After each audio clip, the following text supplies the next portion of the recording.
বাড়িতে মিষ্টি দই বসালে দই জমছে না, আবার দইটা জমলে পরেও কাটার পর পানি ছেড়ে দিচ্ছে, তাহলে একবার এই পদ্ধতিতে দই বসিয়ে দেখুন, 100% দই বসবে। আর দইয়ের ভার উল্টালেও কিন্তু দই পড়বে না। আসসালামু আলাইকুম বন্ধুরা, কিচেন বাঙালিয়ানা চ্যানেলে আপনাদের সবাইকে স্বাগত জানাই। তো সবার প্রথমে দইটা বানানোর জন্য আমি ক্যারামেল তৈরি করে নেব। এই ক্যারামেলটা তৈরি করে নিলে কিন্তু দইটা যেমন দেখতে সুন্দর লাগবে আর খেতেও দারুণ লাগবে। আমি যেহেতু অল্প দুধের দই বানাবো, তাই এখানে চিনির পরিমাণটা কম নিয়েছি, আর মিষ্টিটা কিন্তু আপনারা আপনাদের পছন্দ মতোই ব্যবহার করতে পারবেন। তো এবার আমি গ্যাসের ফ্লেমটা লোতে করে দিয়ে চিনিটা ভালোভাবে গলিয়ে নিয়েছি, আর দেখুন কিছুক্ষণের মধ্যেই খুব সুন্দর একটা কালারও চলে এসছে। এবার এই ক্যারামেলের মধ্যে খুবই সামান্য পরিমাণ পানি দিয়েছি। তারপর কিন্তু এটাকে অনবরত নাড়াচাড়া করে যেতে হবে, তা না হলে ক্যারামেলটা কিন্তু অনেকটাই শক্ত হয়ে যাবে। তো অল্প অল্প করে পানি দিয়ে নাড়াচাড়া করলে কিন্তু দেখবেন ক্যারামেলটা শক্ত হবে না। তো কিছুক্ষণের মধ্যেই ক্যারামেলটা কিন্তু খুব সুন্দরভাবে গলে গেছে। এখন এখানে দিয়ে দেব দুধ, আর এই দুধটা আগে থেকে জাল করে ঘন করে নিয়েছিলাম। তারপর দুধটা এখানে দিয়ে দিচ্ছি। তো আমি এখানে মেজারমেন্ট কাপের 3 কাপ পরিমাণ দুধ দিয়েছি।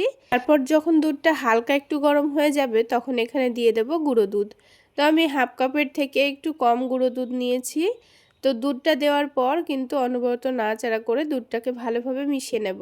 গুঁড়ো দুধটা দুধের মধ্যে মেশানোর সময় কিন্তু আমাদের লক্ষ্য রাখতে হবে, এখানে যখন দুধটা হালকা একটু গরম হবে তখনই গুঁড়ো দুধটা দিয়ে দিতে হবে। তাছাড়া অতিরিক্ত গরম দুধের মধ্যে যদি গুঁড়ো দুধটা দিয়ে দেন, তাহলে দেখবেন গুঁড়ো দুধটা দলা দলা হয়ে যেতে পারে। আর তা না হলে কিন্তু বাটির মধ্যে একটু হালকা কুসুম গরম দুধের মধ্যে আপনারা গুঁড়ো দুধটা ভালোভাবে মিশিয়ে নেবেন, তারপরে এই দুধের মধ্যে দিয়ে দেবেন। তাহলে দলা হওয়ার কোনো ভয় থাকবে না। তো দুধটাকে কিন্তু আমি অনেকক্ষণ জাল করে নিয়ে দেখুন অর্ধেকটা কমিয়ে নিয়েছি। তারপর দুধটাকে নামিয়ে এইভাবে অনবরত নাড়াচাড়া করে হালকা ঠান্ডা করে নিতে হবে। আর এইদিকে 2 চামচ টক দই ছাকনার মধ্যে রেখে দিয়েছিলাম পানিটা ঝরানোর জন্য। এখন দেখুন পানিটাও কিন্তু খুব ভালোভাবে ঝরে গেছে। তো এবার এই দইটাকে আমি একটু ভালোভাবে ফেটিয়ে নেব।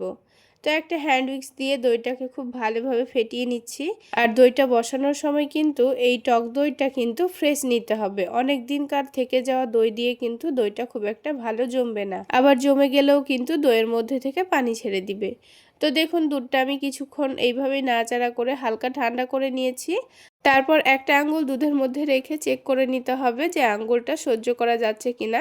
তো সেই রকমই উষ্ণ গরম দুধ দিয়েই কিন্তু দইটা বানাতে হবে। তারপর অল্প একটু দুধ নিয়ে সেই টক দইয়ের মধ্যে দিয়ে আবার একটু ভালো করে ফেটিয়ে নিচ্ছি। তারপর এটা যখন খুব সুন্দরভাবে ফেটানো হয়ে যাবে, তখন দইটাকে পুরো দুধের মধ্যে ভালোভাবে মিশিয়ে নিতে হবে। তো একটুও যেন দলাভাব না থাকে, সেই জন্য কিন্তু আমি আলাদা বাটির মধ্যে অল্প একটু দুধের সঙ্গে মিশিয়ে ভালো করে ফেটিয়ে নিয়েছি। তারপর পুরো দুধটা দেখুন দুধের মধ্যে ঢেলে দিয়ে অনবরত নাড়াচাড়া করে নিচ্ছি। তো এবার কিন্তু দই বসানোর জন্য দুধ আমাদের কিন্তু রেডি। এখন আপনারা এই দুধটাকে যে কোনো পাত্রেই বসাতে পারবেন।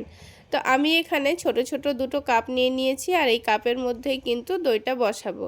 আপনারা চাইলে যে কোনো মাটির ভাঁড় কিংবা স্টিলের বাটি যে কোনো পাত্রেই বসাতে পারবেন। তো দুটো কাপে ঢেলে নেওয়ার পর এই দইটা কিন্তু জমতে আমার মাত্র 2 ঘন্টা সময় লেগেছিল। আর তার কারণ হচ্ছে এই প্রচণ্ড গরমের মধ্যে দইটা বসানোর জন্য কিন্তু আমি জানলার ধারে রোদের গরমের মধ্যেই দইটাকে ঢেকে রেখে দিয়েছিলাম।